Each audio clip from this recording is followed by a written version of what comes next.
Morning po mga kapatid. Morning!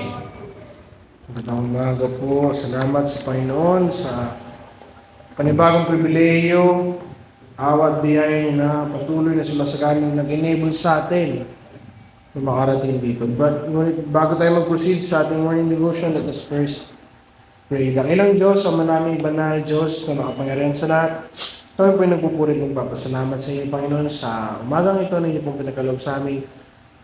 Maraming salamat po, Panginoon, sa inyong awa at biyaya na patuloy na sumasagana sa pribilehiyong ito, sa pagkaloob ng pribilehiyong ito na kami muli ay makakalapit sa inyo upang makapag-aral, makapag-awit, makapanalangin sa inyong harapan. Maraming salamat dahil may enablement kami sa Panginoon Yesu Cristo na kami ay makakalapit sa inyong trono ng biyayang Panginoon. Maraming salamat, Panginoon, at patawad po sa mga pagkakamali, pagkukulang at pagkakasala namin sa inyong harapan. Nawa, Panginoon, sa buong araw na ito, sa aming pag-aaral, sa aming morning devotion, nawa Panginoon, wala pong ibang maluwalhati, kailangan po kami may taas, sa inyong pangalan lamang po ang mapuri at masamad. Isama at dalangin, sa pangalan ni Jesus. So, one time there was a video I once watched on Facebook. It is about a parent na he's doing an experiment sa kanyang anak. No, itong batang anak niya, nasa mga yung stage ng batang yun, fully dependent pa talaga sa magulang. Umakyat siya sa ibabaw ng aparador. Then what this parent do, kasi hindi niya na maabot sabi niya, jump and I will catch you. The child, yung bata, without hesitation, tumalon. He jumped and he jumped, fully trusting his parent, nasasaluhin talaga siya.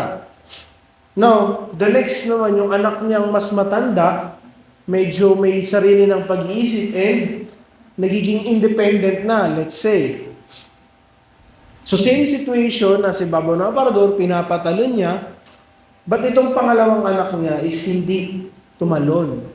Marahil kasi nga, meron na siyang doubts. Sasulihin ba talaga ako ni mama o ni papa? Meron na siyang fears. And that child is not trusting his parents wholeheartedly na kaya siya saluhin. No, ang laki ng difference yung bata na buong pusong nagtiwala sa kanyang magulang, jump. Yung isa naman na natili sa posisyon niya. It shows how our situations in life or how we view our current situations in life may depend on how we trust God. Now the question is, do we trust God? I invite you to open your Bibles in Proverbs chapter 3, verse 5 lang. Proverbs chapter 3, verse 5. And allow me to read it to you sa ating sariling wika.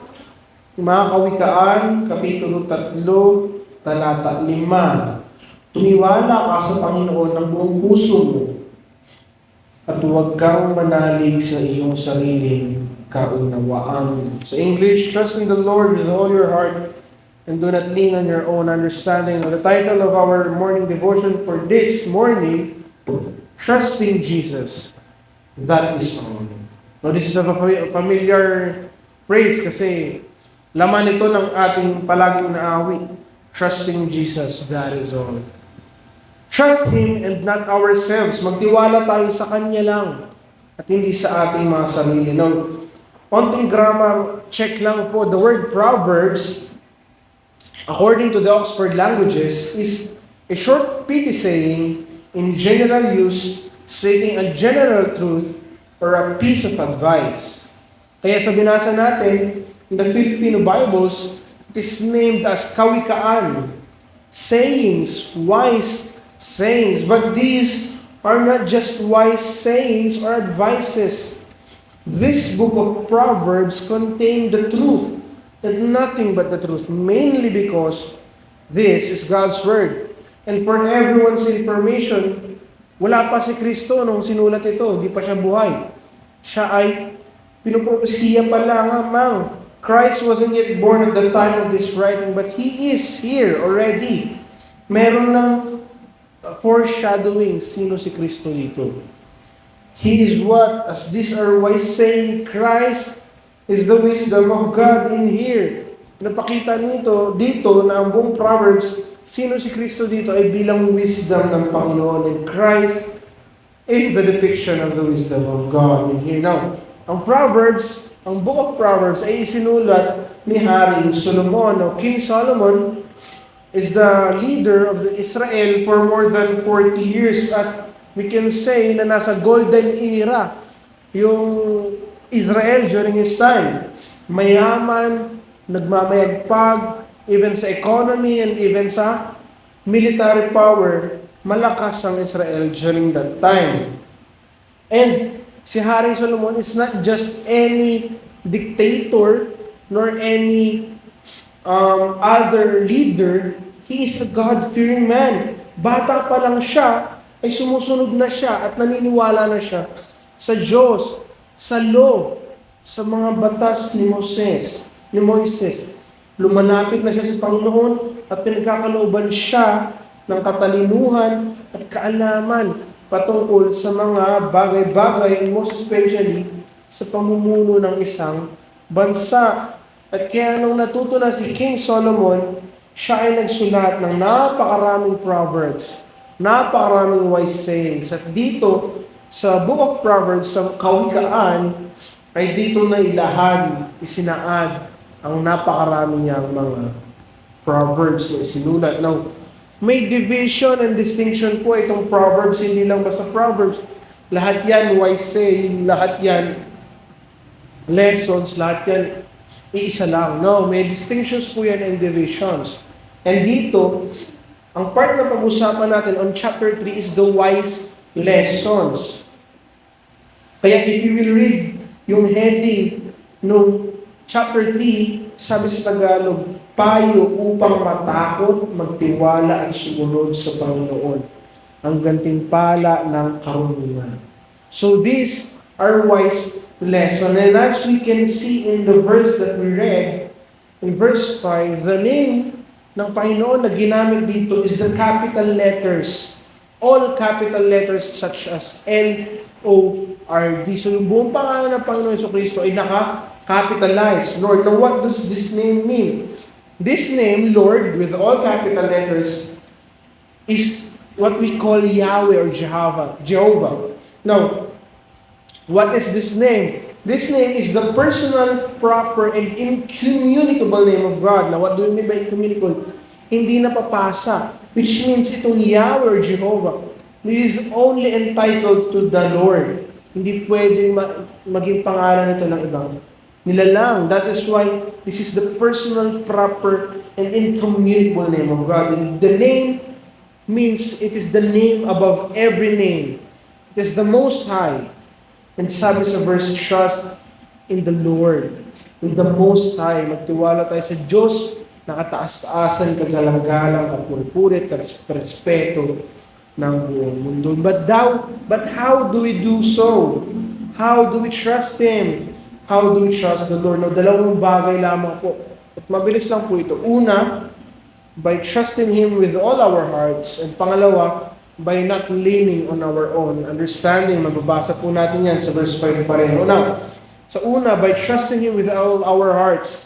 As we read verse 5, sabi dyan, trust with all of our hearts. Hindi partially, hindi maliit lang, hindi karampot lang, but all of our hearts. Which means that fear, distrust, doubts have no place. Dahil ang puso natin should be occupied in trusting the Lord. And trusting God requires all of our hearts. Trusting God shouldn't be half-hearted. Hindi ka pwedeng magtitiwala pero down payment lang, 50%. Hindi ka pwedeng magtitiwala na may mga muugong-ugong pa sa isip. Because it requires all of our hearts. So if mapapansin niyo po in a cross-reference in Matthew 22, which tells us that loving God with all of our hearts, it also shows that loving God requires all of our hearts as well. And I hope naalala yung pangaral ko on that passage. Now, loving God requires all of our hearts. Same goes here that trusting God requires all of our hearts. Trusting God is equal to loving Him. Why? Because trusting God with all of our hearts is equal to loving Him with all of our hearts. It goes side by side. Hindi mo siya pwedeng paghiwalayin dahil mahal mo ang Diyos, na pagkakatiwalaan mo siya. And take note, hindi po ito galing sa atin that we are enabled to come to trust the Lord. Hindi daw lang mula sa atin na dahil sa akin nakakapagtiwala ka sa Panginoon. May enablement pa rin, and that is by Christ Jesus, sa Kanyang anak, na naging daan upang tayo, na mga tao, mga maliit na nilalang, ay may enablement na malapit at makapagtiwala sa Panginoon Diyos. Pangalawa, kagaya po na sabi ko, mabilis na, by not leaning on our own understanding. As we trust God, hindi nakasama dito ang sarili natin. By pouring all of our hearts into trusting God, wala na dapat tayong tiwala sa ating sarili, sa ating kakayahan, sa ating mga puso at isip. Magtiwala tayo sa Panginoon lang. How will you trust yourself kung hindi mo nga maalalang mag-toothbrush sa gabi? How will you trust yourself kung nakakalimutan mo mag-pray bago kumain? Instead na magtiwala ka sa sarili mo na kaya mong lampasan ito, yung mga problemang yan, why not trust God na sa Kanyang awa at biyaya ay papalampasin ito? Instead na magtiwala ka sa sarili mo na kaya mo ipasa itong mga subjects na to, why not trust God that He will give you wisdom and knowledge to pass the subjects? Instead na magtiwala ka sa sarili mo na maabot yung quota sa trabaho, why not magtiwala ka sa Panginoon na pagkakaloob niya yung mga kailangan mo i-meet na quota? Di ko sinasabing tiwala lang sa Lord, tas wala na. Wala ka nang gagawin. No. Let us take note yung pinapangaral ni James sa kanyang libro, that faith without works is dead. It doesn't show na tiwala lang, tapos matutulog ka na, lalabas na lang yung pera sa'yo, o lalabas na lang yung interest sa card mo. It just shows na wag na. Huwag na tayong umasa sa sarili natin kakayahan. Bakit pa natin iaasa sa ating finite na sarili ang mga bagay that we can trust an infinite, all-powerful, all-knowing God, the Most High, as what His name means. Would you rather trust your own self rather than the God who is all-knowing? Would you trust your own self rather than the God who is all-powerful? That's what we've heard from Brother Clark as he had quoted a well-known preacher. We are weak, we are tiny, we are fragile creatures. We are puny in comparison to God. Kaya huwag na natin ilagay ang tiwala natin sa sarili natin. Trusting God does not require our dependence on our own selves. It requires all of our hearts. Hindi na nito na-require ang meron kang tinatabing kakarampot para sa sarili mo na kaya ko to. No. It requires all of our hearts in trusting God. In whatever situation we are right now, problema sa trabaho, problema sa pag-aaral, problema sa pamilya, problema sa pera, even yung struggles natin inside and outside the church, ang kalagayan mismo ng church, in whatever situation we are in right now, huwag natin pagtiwalaan ang sarili natin. Huwag natin pagtiwalaan ang mga kakayahan natin. All we should do is trust God with all of our hearts. Kaya yung mga mag-a-advise sa'yo na tiwala ka sa sarili mo, reject that. That will not do you any good. Trust on the Most High. Trust the all-knowing. Trust the all-powerful. Now, if you look dun sa words ng Panginoon, how did God assure na magtitiwala ang mga Israelita Sa time na naririnig nila yung tinig ng Diyos, sabi ng Panginoon, I am the Lord your God who brought you out of the land of Egypt. Pinakilala niya yung sarili niya kung sino ba siya. Ako yung nagligtas sa inyo sa pagkakaalipin sa Ehipto. Ako yung nag-alis sa inyo sa pagiging alipin ng Ehipto. Are you not going to trust that God who saved you from slavery? Hindi mo ba pagkakatiwalaan ng Diyos na nagligtas sa iyo mula sa pag-aalipin? Kagaya natin ng mga Israelita, kagaya natin sa mga Israelita na niligtas mula sa pagkakalipin, tayo din po ay niligtas mula sa pagkakaalipin ng kasalanan. Tayo mismo na bihag ng kasalanan ay niligtas ng Panginoon sa pagkakasalang ito. Now, are we not going to trust the Lord na nagligtas sa atin sa ating mga kasalanan? Itong Diyos na to, itong Panginoong ito, siya yung nagligtas sa iyo, nag-alis sa iyo sa bihag ng kasalanan. And how are you not going to trust Him? Are we really going to trust our own selves? Excuse me. I hope and pray na nakikita natin yung beauty na tayo ay may privilege to come and trust God. And how is that? By trusting the Lord with all of our hearts and by not leaning on our own understanding. But on the bottom line, the enablement came from Christ Jesus na tayo na niligtas mula sa kasalanan, na dahil sa Kanya na naligtas tayo sa pagiging alipin ng kasalanan, ay nagkaroon ng enablement to come and trust the Lord. So it is a privilege for us. Pribileyo ito, lalong-lalo sa ating mga Kristiyano, na makalapit sa Panginoon. Why? Because we are His children. Tayo ay malayang makakalapit sa inyo. Kagaya ng introduction ko kanina, yung batang pinapatalon. Sino ba tayo doon? Yung unang bata na tumalon, fully trusting his parent na sasaluhin siya, o yung pangalawa na hindi tumalon, doubting his parents kung sasaluhin siya.